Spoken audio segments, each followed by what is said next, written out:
bersama-sama berjalan seiring dengan pandemi Corona COVID-19 dengan tidak mengurangi sedikit pun gairah dan semangat kita untuk melakukan amaliyah Ramadan. Semoga Allah Subhanahu wa taala senantiasa menuntun kita semuanya hingga kita menjadi hamba-hamba yang bertakwa insyaallah. Salawat dan taslim senantiasa pula tercurah kepada junjungan Nabiullah Muhammad sallallahu alaihi wasallam. Nabi yang senantiasa menjadi cermin kehidupan bagi kita sekalian. Nabi yang merupakan suri teladan. Nabi yang diutus ke muka bumi ini sebagai rahmatan lil alamin. Insyaallah dalam waktu yang sangat berbahagia ini kami akan mengangkat satu tema yang berkaitan dengan bagaimana menghadapi kesulitan dengan penuh keimanan kepada Allah Subhanahu wa taala.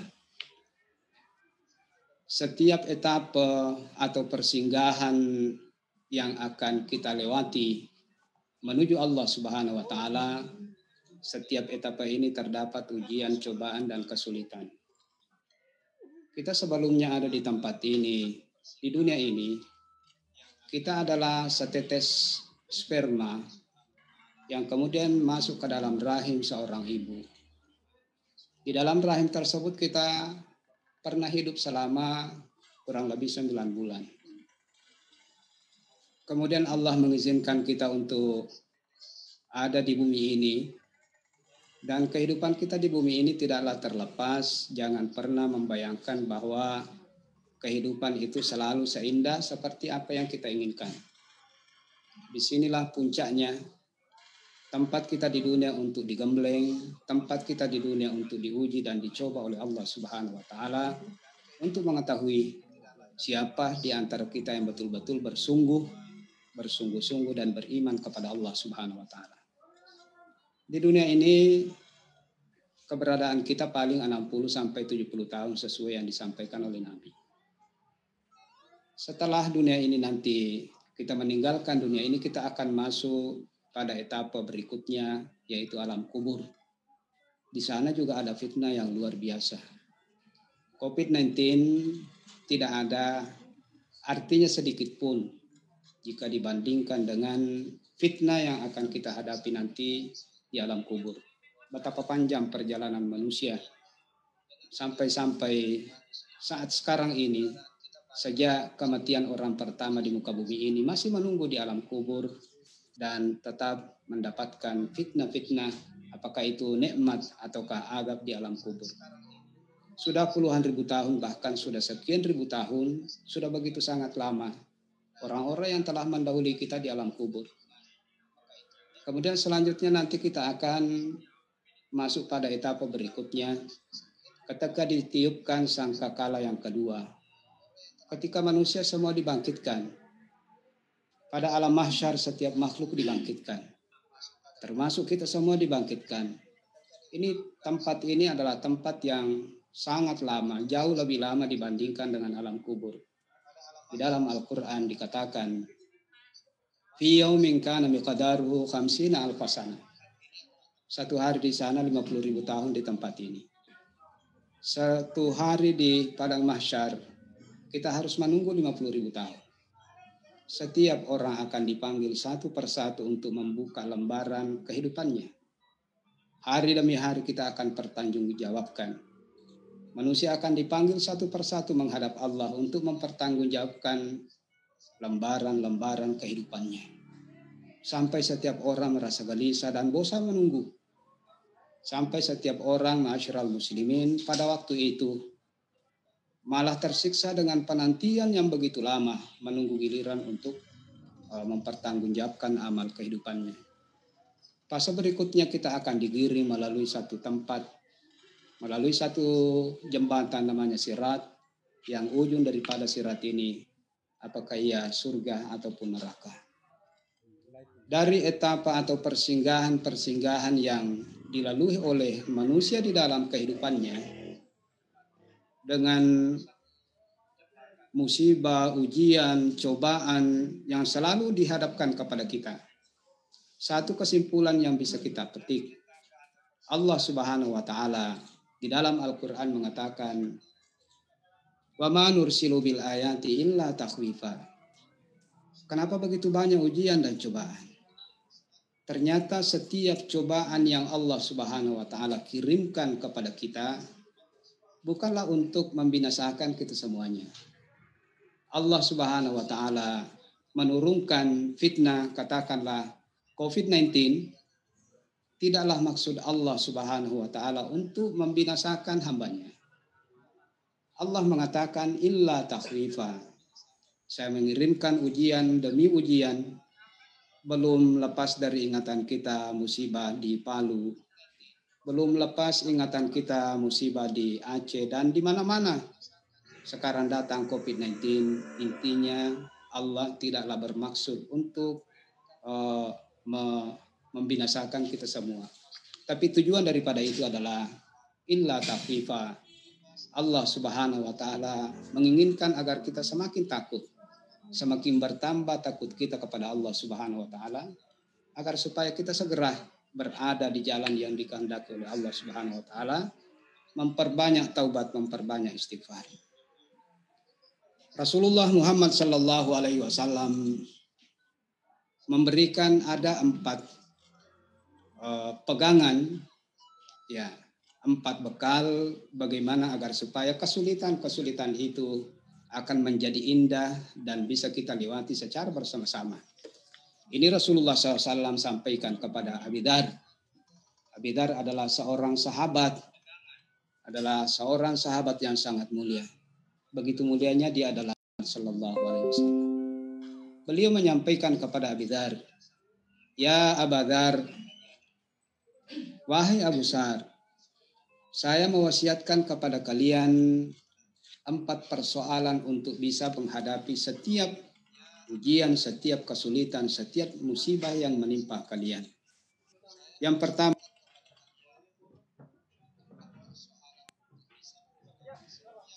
memberikan pesan dan wasiat kepada saya untuk bisa selamat daripada setiap ujian. Jadi di safina, fa innal bahru amik. Dia memberikan gambaran kehidupan manusia di muka bumi ini seakan-akan atau laksana berada di tengah-tengah samudra. Beliau mengatakan jadi di safina, jangan pernah berhenti memperbaharui sampan perahu yang merupakan kendaraan Anda. Yang kedua adalah waqfir zat, berbekallah sebaik-baiknya, sebanyak-banyaknya, fa inna safar tawil. Karena kamu masih akan menempuh perjalanan yang sangat jauh. Perjalanan kita masih sangat jauh. Perjalanan bukan hanya di dunia ini. Maka Rasulullah mengatakan waqfir zat, perbanyak bekal. Yang ketiga wa akhlusil amal, di dalam melakukan kebaikan, periksalah amal kebaikan itu dengan niat yang benar. Fa inna an-naqidu basir. Karena kamu harus tahu amal soleh yang akan diperiksa itu nanti Allah Subhanahu wa taala akan meriksa amal soleh ini dengan sangat teliti. Setiap amal soleh yang dilakukan yang tidak disertai dengan keikhlasan itu tidak ada nilainya di sisi Allah Subhanahu wa taala. Yang ketiga wa khaffifil hamlah, dalam perjalanan kita menghadap Allah Subhanahu wa taala jangan terlalu banyak beban. Janganlah membawa beban yang banyak di pundak kita. Maksudnya di sini adalah dosa. Untuk yang pertama jadi di safina. Rasulullah Shallallahu Alaihi Wasallam mengajarkan kepada Abi Dzar agar setiap orang yang ingin selamat dalam kehidupannya, setiap saat harus senantiasa memperbaharui kapalnya atau memperbaharui sampannya. Kenapa? Karena fa'innal bahra amik. Karena samudra yang akan kita lintasi, samudra yang akan kita lewati, ya di tengah samudra. Maksudnya betapa banyak orang yang telah rugi di dalam kehidupannya, terjerumus di dalam kehidupannya yang singkat ini. Jadi cara pertama menghadapi setiap masalah, kita senantiasa menghadirkan keimanan kita kepada Allah Subhanahu wa taala. Karena orang yang senantiasa menjaga keimanannya, Allah Subhanahu wa taala akan ganti kesulitan-kesulitannya menjadi kemudahan. Ya. Fa amma man a'ta wa taqa wa saddaqa bil husna fasanuyassirhu lil yusra. Orang yang senantiasa bertakwa, Orang yang senantiasa beriman kepada Allah Subhanahu wa taala, Allah akan mudahkan baginya untuk menemukan kemudahan-kemudahan. Yang kedua adalah waqfi rizal. Perbanyaklah bekal karena perjalanan Anda masih sangat jauh. Kita bisa bayangkan orang tua yang telah mendahului kita. Sangat mengharapkan untuk bisa kembali walaupun hanya 5 menit, bahkan walaupun hanya 1 menit untuk bisa hidup di dunia ini. Bukan untuk menemui keluarganya, akan tetapi ingin mengambil ya bekal perjalanan menghadap Allah Subhanahu wa taala. Terus yang ketiga, keikhlasan harus senantiasa dijaga. Sesuatu yang paling berat untuk kita jaga adalah di dalam dada kita adalah niat kita semata-mata karena Allah Subhanahu wa taala. Dan yang keempat, wa khaffifil hamlah. Sesuatu yang paling berat untuk kita tanggung nanti menjadi beban di dalam kehidupan kita nanti menghadap Allah Subhanahu wa taala adalah al-athqal. Para ulama mentakwilkan hadis ini, yang dimasukkan di sini kurangilah bebanmu, jangan terlalu banyak dosa. Di dalam bulan suci Ramadan ini kesempatan kita untuk senantiasa bertaubat, beristighfar, kita segera kembali, kita mengisi kehidupan kita dengan amal-amal ibadah yang baik. Semoga Allah Subhanahu wa taala mengganti ya kejelekan-kejelekan, keburukan-keburukan, dosa-dosa kita mengganti dengan hasanah. Masyiral muslimin yang dimuliakan Allah Subhanahu wa taala, mungkin sebagai penutup dari pengantar apa yang saya sampaikan, Al Hasanul Basri pernah bertemu seorang laki-laki yang usianya 60 tahun. Al Hasanul Basri bertanya, "Wahai saudara, Anda sudah berapa tahun hidup di dunia ini?" Laki-laki ini kemudian menjawab bahwa saya sudah hidup selama 60 tahun, alhamdulillah. Al Hasanul Basri mengatakan bahwa kalau kamu telah hidup 60 tahun, berarti yang tersisa lebih sedikit dari yang sudah terpakai lebih sedikit, yang tersisa lebih sedikit daripada yang sudah berlalu. Sekali lagi, yang bertanya, "Faman hila?" Begitu banyak dosa saya yang telah berlalu, ya begitu banyak kemaksiatan yang saya lakukan. Apa yang saya lakukan agar supaya yang banyak itu dimaafkan oleh Allah Subhanahu wa taala? Al Hasanul Basri mengatakan bahwa perbaikilah yang sedikit. Sekali lagi, perbaiki yang sedikit dengan amal ibadah, dengan iman. Allah akan memperbaiki yang banyak dengan ampunannya. Saya kira seperti ini, manfaatkan bulan suci Ramadan. Jangan karena COVID-19 ini membuat kita surut di dalam beribadah. Allah menginginkan agar supaya kita lebih dekat kepadanya, lebih tawakal kepadanya setelah tentunya berikhtiar dengan semaksimal mungkin. Demikian untuk sebagai pengantar. Wassalamualaikum warahmatullahi wabarakatuh.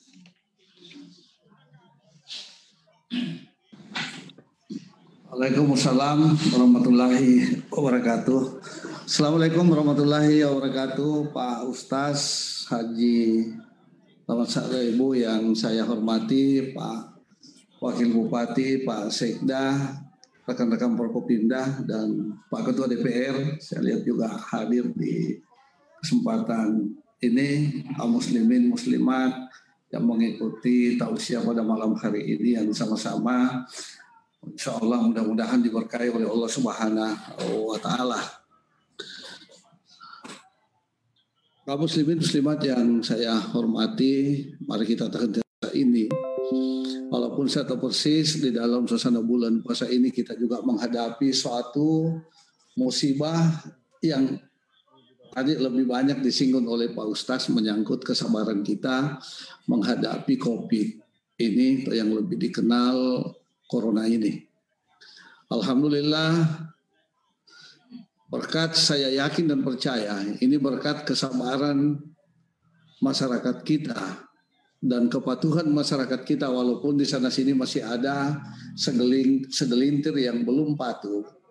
Sehingga alhamdulillah di Pinrang ini dari 5 yang positif, alhamdulillah sekarang sisa 3. Ini satu kemajuan yang sangat besar sekali di Pinrang. Saya kira ini berkat kerjasama kita semua, sinergitas kita semua bagi masyarakat mematuhi himbauan-himbauan pemerintah yang memang sudah protapnya Kementerian Kesehatan dengan Kesehatan Dunia, yaitu WHO. Makanya di bulan puasa ini yang keempat kalinya kita lakukan tausiah. Saya tidak mau nilai-nilai ibadah kita berkurang, sehingga kami mengambil inisiasi ada tausiah walaupun lewat Zoom. Walaupun kita tidak berinteraksi langsung. Minimal ada pencerahan agama untuk kita semua. Karena ini betul-betul diuji kita punya kesabaran. Karena saat-saat sekarang ada dua yang perlu kita jaga. Dibanding kita jaga kita punya imun, di satu sisi juga kita selalu menjaga kita punya iman di bulan puasa ini. Makanya saya sampaikan terima kasih Pak Ustadz telah memberikan tausiah. Walaupun sebenarnya kalau saya secara pribadi masih ingin kalau ditambah tadi. Terlalu pendek kalau cepat saya berkeinginan tadi ini terlalu ringkas sekali. Pak Ustadz memberikan tausiahnya dan saya yakin dan percaya kaum muslimin dan muslimat yang ada di sini, karena ini live streaming kita di media sosial. Ini kita live streaming juga di media sosial, bukan cuma di Zoom ini, bukan cuma di Zoom. Karena kapasitas Zoom kita ini cuma kurang lebih 500 partisipan, tetapi di FB ini live streamingnya memang agak besar. Kalau tidak salah malam Senin yang lalu lebih 7.000 orang yang ikut di dalam tausiah ini. Mudah-mudahan insya Allah tausiah pada malam hari ini juga lebih banyak lagi. Sengaja saya lakukan seperti ini karena kami selalu ingin sesama mengingatkan. Kalau saya selaku pemerintah daerah yang selalu saya himbau di kegiatan-kegiatan ini ketika selesai adalah terutama menjaga, mencegah penularan COVID ini. Ini yang selalu saya sampaikan setiap kegiatan ini hampir selesai. Kenapa? Karena kita khawatir sekali kalau semakin hari tidak ada penurunan yang signifikan. Insya Allah saya selalu berusaha dengan teman-teman gugus. Ini gugus tugas. Karena saya selaku ketua gugus, Pak Wakil Bupati selaku wakil, dan teman-teman yang lain, Pak Dandim, Pak Kapolres selaku wakil. Ini selalu menyampaikan himbauan-himbauan untuk memutus mata rantai, karena insya Allah saya selalu berhitung mudah-mudahan di bulan Mei ini kami bisa Kabupaten Pinrang ini sudah zero dari COVID yang positif. Tetapi untuk mencapai tujuan ini, ya tentunya saya himbau kepada seluruh masyarakat untuk tetap mematuhi aturan-aturan yang telah dianjurkan oleh pemerintah. Baik pemerintah pusat, provinsi, kabupaten, sampai dengan tingkat bawah, kecamatan, desa, lurah, dan sampai tingkat lingkungan dusun. Ini yang terutama. Ya kembali lagi seperti yang disampaikan Pak Ustadz adalah menguji kesabaran kita untuk patuh di dalam aturan-aturan. Saya tahu persis emang tantangan yang kami hadapi selaku ketua gugus dan selaku pemerintah daerah. Tentu di sini juga ada ketua DPR. Ini menyangkut persoalan ibadah, apalagi di bulan puasa. Ini tantangan yang sangat besar sekali saya hadapi, persoalan masyarakat kita yang selalu menganggap bahwa kita dilarang beribadah di masjid secara berjamaah. Saya sudah sampaikan bahwa kami mengeluarkan edaran seperti ini mengikuti anjuran fatwa dari Majelis Ulama. Mulai dari tingkat pusat, provinsi, sampai kami juga melakukan pertemuan-pertemuan dengan tokoh-tokoh agama yang ada di Pinrang, baru mengambil satu keputusan untuk seperti itu. Karena itu satu-satunya cara untuk memutus mata rantai penyebaran penyakit ini.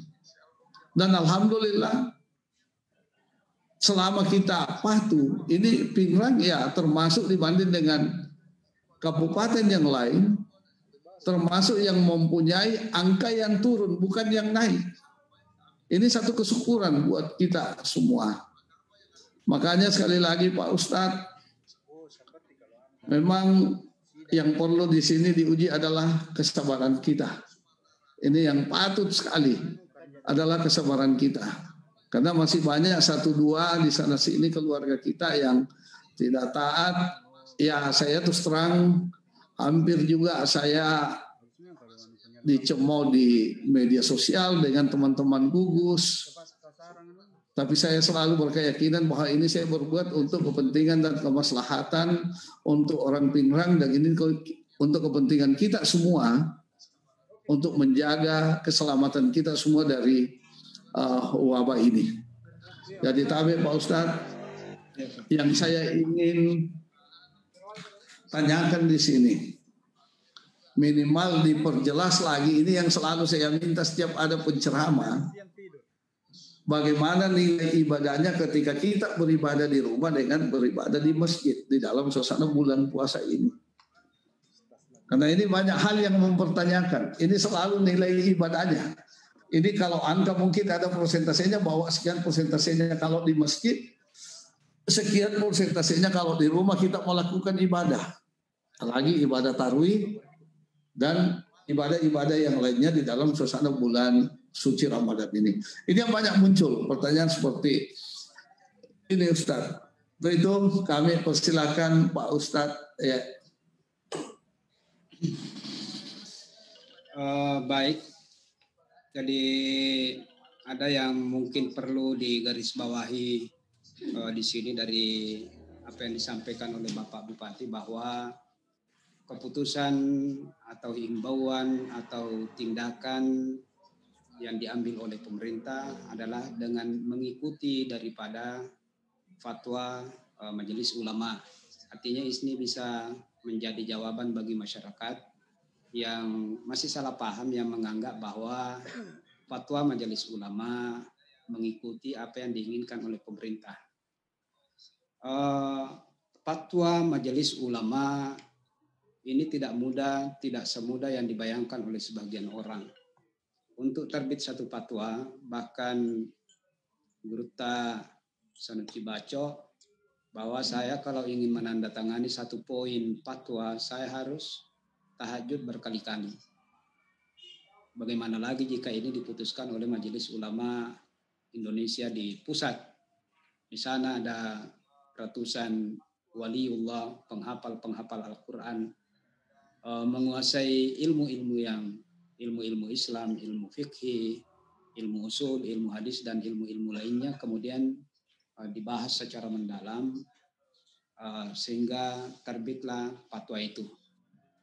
Fatwa itu sama sekali tidak melarang kita untuk sholat. Akan tetapi yang dilarang di sini adalah berkerumun dengan melibatkan banyak orang. Satu keistimewaan yang kita miliki sebagai orang Islam yang tidak dimiliki oleh umat lain. Ini kata Rasulullah, utitu khamsan malam yu'tihin ahadun qabli. Ada 5 yang Allah berikan kepada saya, Allah tidak berikan kepada umat-umat yang lain. Salah satu yang Allah berikan kepada umat Islam yang tidak diberikan kepada umat lain, ju'ilat liyal arda masjidan tahura. Ya. Allah menjadikan setiap tempat itu adalah masjid bagi umat Islam. Jadi jangan pernah dibayangkan bahwa masjid itu hanya di masjid.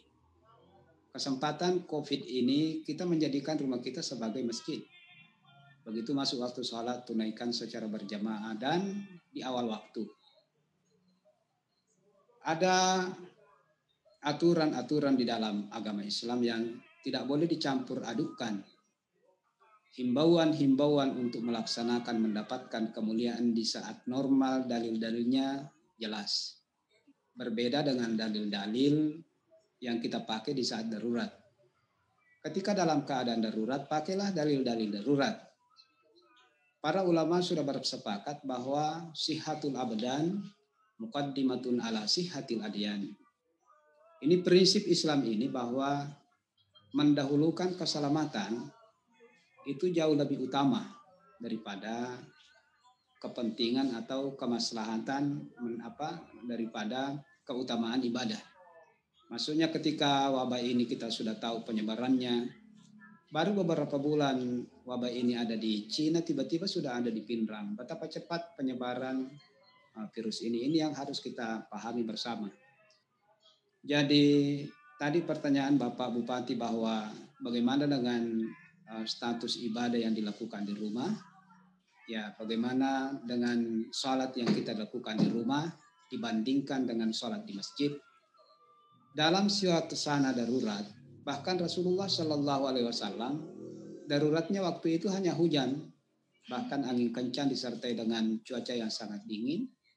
Rasulullah Shallallahu Alaihi Wasallam malah memerintahkan tukang azan untuk merubah lafaz azan menjadi shallu fi buyutikum.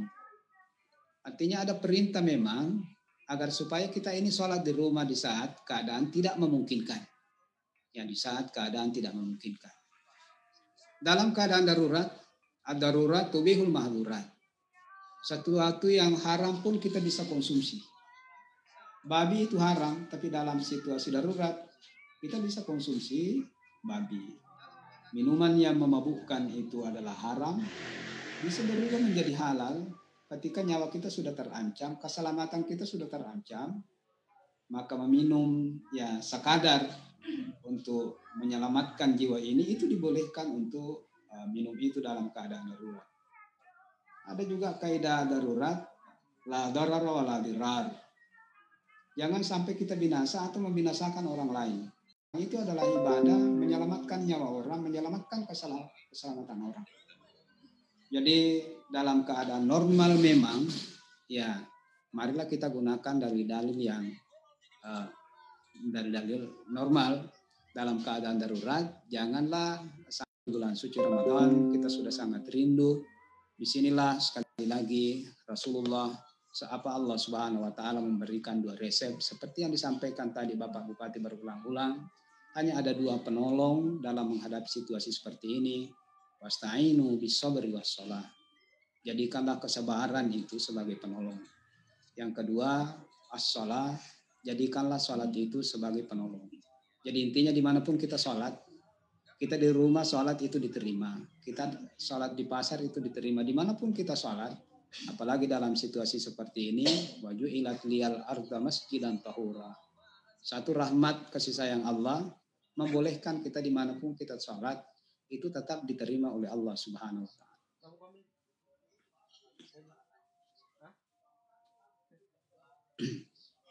Terima kasih banyak Pak Ustadz. Saya kira penjelasan yang ini semua apa yang dilakukan oleh tim gugus dan juga sekaligus pemerintah daerah. Jadi kita melakukan ini betul-betul berdasarkan fatwa Majelis Ulama karena memang ada keresahan yang kita hadapi. Katakanlah kalau ini dalilnya dalil darurat karena memang kita masuk di kedaruratan kesehatan. Ini memang kita sudah masuk darurat kesehatan.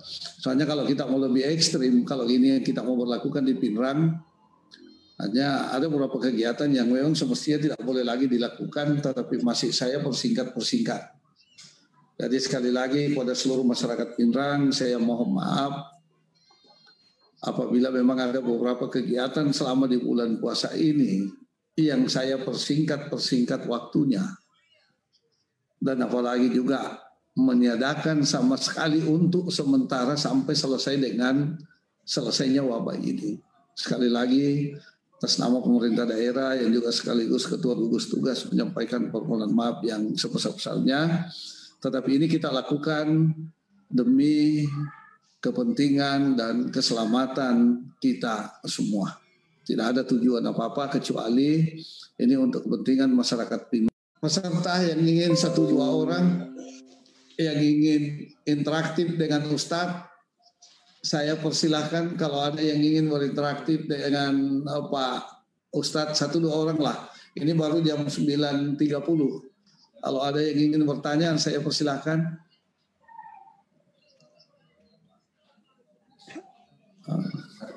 Ada saja.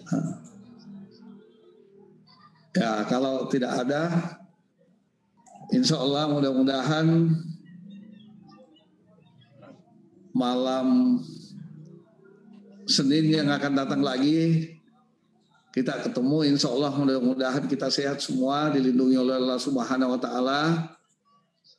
Mudah-mudahan kita bisa berjumpa lagi di malam Senin yang akan datang dengan penceramah yang lain lagi. Tapi sebelum ada ya? Cabang dinas 10 distrik Sulsel.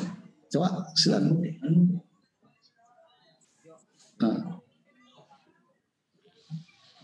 Cabang dinas distrik.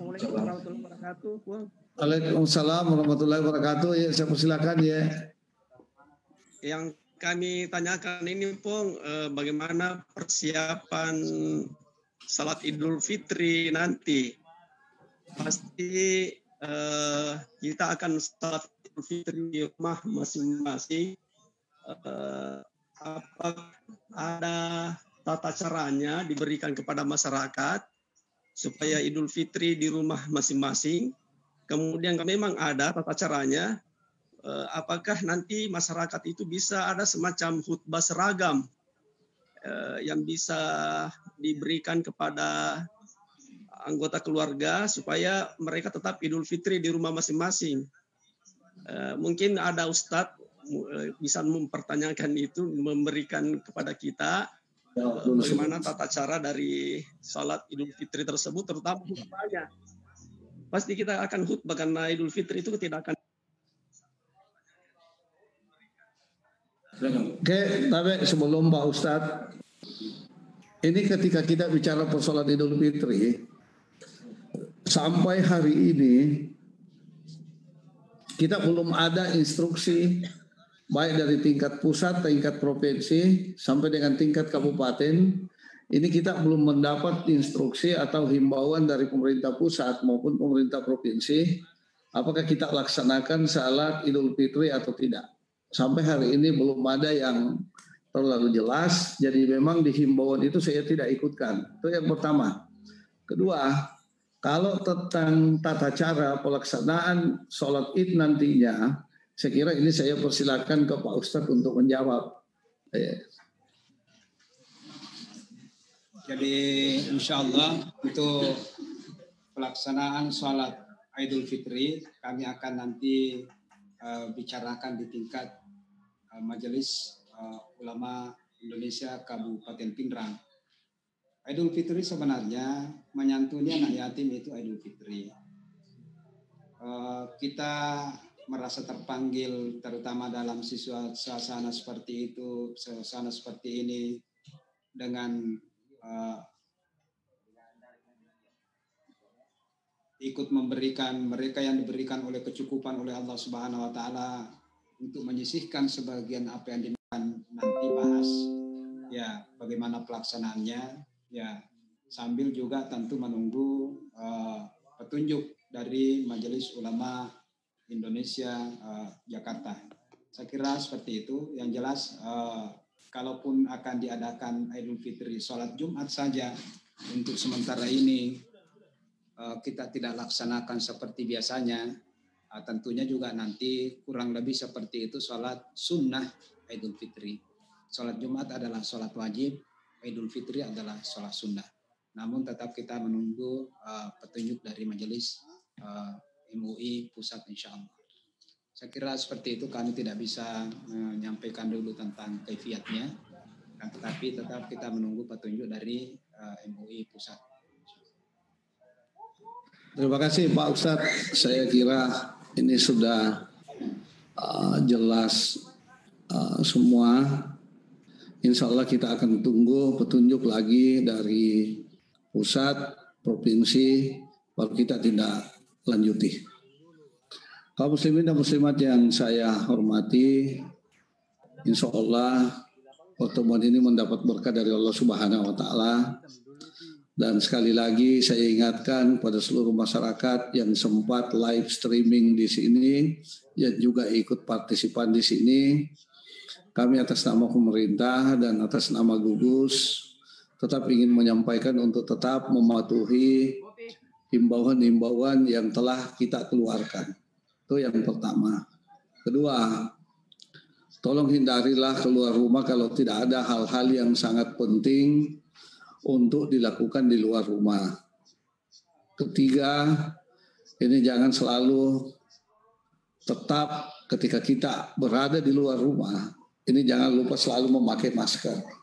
Karena ini terutama pelindung diri kita ketika kita keluar. Dan ini juga melindungi diri kita, di samping melindungi juga diri orang lain. Seperti yang disampaikan Pak Ustadz, kita tidak tahu siapa yang menularkan dan siapa yang ditularkan. Nah, itulah himbauan-himbauan itu yang penting. Saya kira demikian yang saya sampaikan. Mudah-mudahan insya Allah tausiah pada malam hari ini bermanfaat untuk kita sekalian. Sebelum kita akhiri, Pak Ustadz, saya mohon Pak Ustadz pemimpin doa, mudah-mudahan daerah kita ini tetap aman dan masih diberi kesehatan secara keseluruhan, dan mudah-mudahan COVID yang ada di Pinrang ini, COVID-19 yang ada di Pinrang ini cepat berlalu. Karena kalau saya lihat ketika kita punya keinginan, kita punya kemauan, dan tetap ingin mematuhi aturan-aturan yang telah ditetapkan oleh pemerintah, insya Allah Pinrang ini bisa lebih cepat selesai penularan penyakit ini. Karena kita sudah lihat dari 5, alhamdulillah sudah sisa tinggal 3, sudah 2 yang sehat. Insya Allah orang, mudah-mudahan kalau negatif, insya Allah tetap saya punya keyakinan, insya Allah negatif berarti ini bisa sisa tinggal 2 lagi di dalam perawatan. Saya persilakan Ustadz untuk berdoa untuk keselamatan kita semua, terutama khususnya masyarakat Pinrang. Terima kasih. Assalamualaikum warahmatullahi wabarakatuh. Bismillahirrahmanirrahim. Alhamdulillahirrabbilalamin. Hamda syakirin, hamdan naimin. Hamda yuafi ni'amahu wa yukafi mazidah. Ya Rabbana lakal hamd kama yanbaghi li jalali wajhikal karim wa azimi sultanik. Allahumma salli wa sallim wa barik ala Muhammadin innaka Hamidum Majid. Allahumma rabbana taqabbal minna innaka antas samiul alim. Wa tub alaina innaka antat tawwabur rahim. Wa ansurna 'alal qaumil kafirin. Allahumma ghfir lana dzunubana wa kaffir 'anna sayyi'atina wa tawaffana ma'al abrar. Allahumma la tu'akhidna in nasina aw akhtana. Rabbana la tu'akhidna in nasina aw akhtana. Rabbana wa la tahmil 'alaina isran kama hamaltahu 'alal ladzina min qablina. Rabbana wa la tuhammilna ma la taqata lana bih wa'fu 'anna waghfir lana warhamna anta maulana fansurna 'alal qaumil kafirin. Allahumma ati nufusana taqwaha wa zakkiha anta khairu man zakkaha anta waliyuha wa maulaha birahmatika ya arhamar rahimin. Allahumma tub 'alaina linatuba. Allahumma tub 'alaina linatuba. Allahumma tub 'alaina linatuba. Allahumma ya wasilal munqati'ina silna ilaik. Rabbana atina fid dunya hasanah wa fil akhirati hasanah wa qina adzabannar.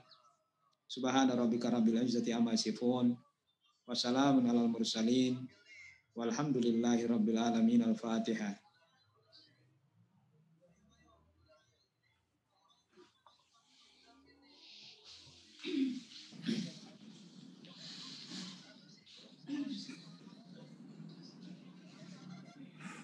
Kasih dengar.